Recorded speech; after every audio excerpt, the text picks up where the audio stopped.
suis venu vous dire et surtout vous transmettre le message du peuple haïtien dans son ensemble. La rivière qu'on appelle la rivière Massacre,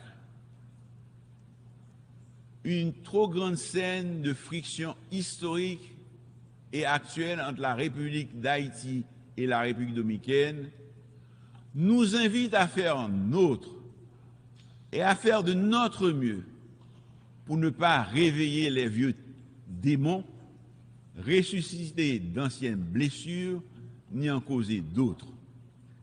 Haïti réaffirme son droit souverain du peuple haïtien d'utiliser les ressources hydriques binationales comme le fait la République dominicaine et revendique une répartition équitable des eaux de cette rivière.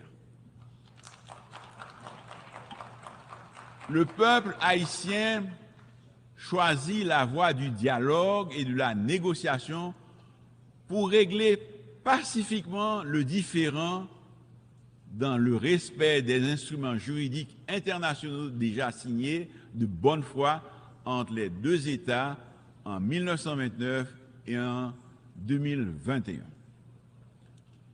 Monsieur le Président, avant de conclure, je saisis l'occasion pour saluer les pays frères et amis ainsi que les organisations internationales pour leur engagement et leur expression de solidarité envers Haïti, notamment le Kenya, qui accueille positivement l'idée d'assumer le leadership de la mission multinationale de soutien à la sécurité et qui a déjà effectué en août dernier une mission d'évaluation dans le pays. Nous remercions aussi le CARICOM et les éminentes personnes. Monsieur le Président, Excellences, Mesdames, Messieurs, dans l'histoire, Haïti représente une figure emblématique de liberté et de solidarité. Haïti a toujours répondu présent pour venir en aide à des peuples frères dans leur lutte légitime pour la liberté et l'autodétermination, et ceci au sein même de l'ONU. La République d'Haïti s'est identifiée aux valeurs universelles pour laquelle elle s'est battue au XVIIIe et au XIXe siècle. En dépit d'indicibles souffrances et de sa détresse, l'espoir continue d'habiter le peuple haïtien qui poursuit sa quête d'un avenir meilleur dans la dignité. Le peuple haïtien, de la même manière qu'il a étonné le monde en 1804, changeant radicalement son statut d'esclave en homme libre, peut encore et veut redessiner son destin.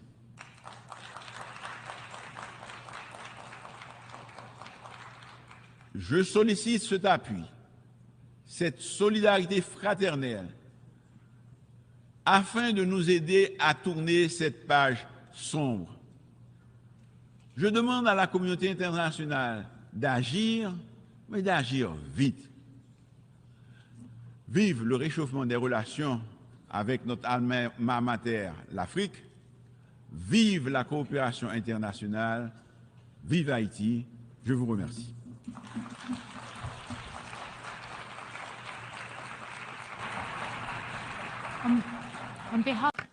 Au nom de l'Assemblée, je remercie le Premier ministre et ministre de la Culture et des Communications de la République d'Haïti de l'intervention qu'il vient de prononcer et je demande au protocole de raccompagner son Excellence. L'Assemblée va maintenant entendre une allocution de son Excellence Siaosi Ofakiva Folaou Sovaleni, Premier ministre et ministre de l'Éducation et de la Formation, ministre de la Police, des services d'instruction. Crise humanitaire avec des déplacés qui occupent de façon spontanée plusieurs sites pour échapper à la violence des gangs. Plus de 25 écoles de la capitale sont investies par des déplacés internes, estimés à plus de 16 500. Ils font face à de graves difficultés et vivent dans des conditions infrahumaines. La menace sanitaire est aussi présente avec des cas de choléra signalés dans certains sites, ce qui augmente le risque de transmission et pose un vrai problème de santé publique pour la population. Les abus, les violations systématiques des droits de l'homme causées par la violence des gangs compromettent la paix, la stabilité et la sécurité du pays et de la région. Les enlèvements contre rançon, les pillages, les incendies, les récents massacres, la violence sexuelle et sexiste, le trafic d'organes, la traite des personnes, les homicides, les exécutions extrajudiciaires, le recrutement d'enfants soldats, les blocages des routes principales constituent une liste non exhaustive des crimes perpétrés par les gangs armés. Il en résulte de graves conséquences telles que la mauvaise performance de l'économie qui a enregistré 5 années de contraction avec un taux de croissance négatif et une inflation élevée de près de 40%. Je suis venu vous dire et surtout vous transmettre le message du peuple haïtien dans son ensemble. La rivière qu'on appelle la rivière Massacre, une trop grande scène de friction historique et actuelle entre la République d'Haïti et la République dominicaine, nous invite à faire nôtre et à faire de notre mieux pour ne pas réveiller les vieux démons, ressusciter d'anciennes blessures, ni en causer d'autres.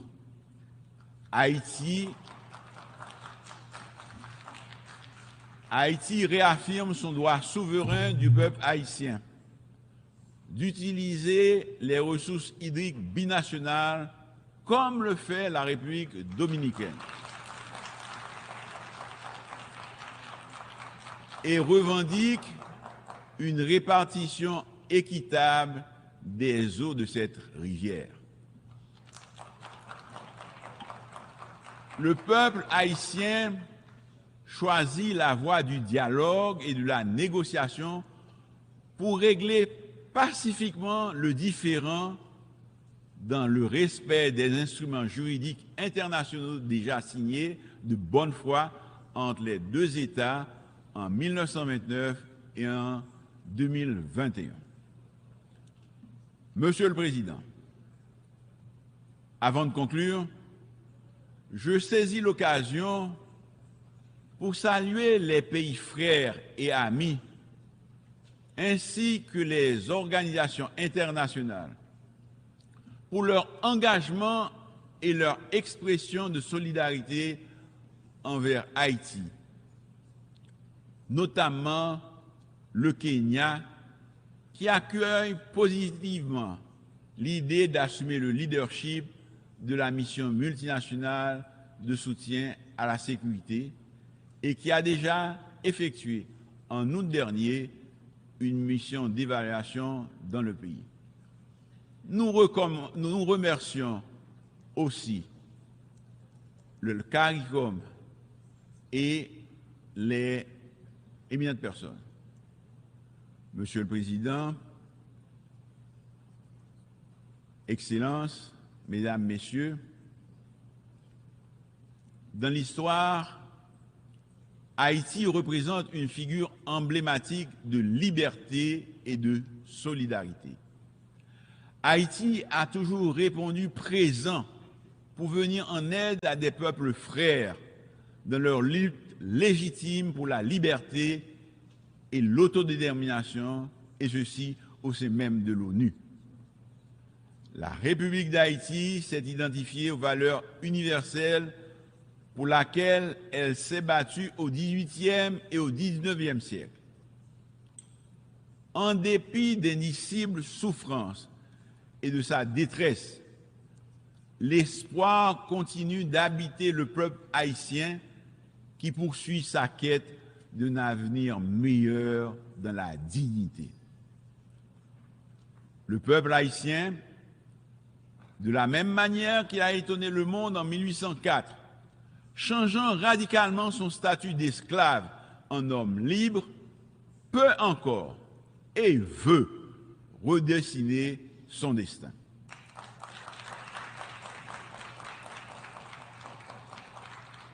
Je sollicite cet appui, cette solidarité fraternelle, afin de nous aider à tourner cette page sombre. Je demande à la communauté internationale d'agir, mais d'agir vite. Vive le réchauffement des relations avec notre alma mater, l'Afrique. Vive la coopération internationale. Vive Haïti. Je vous remercie.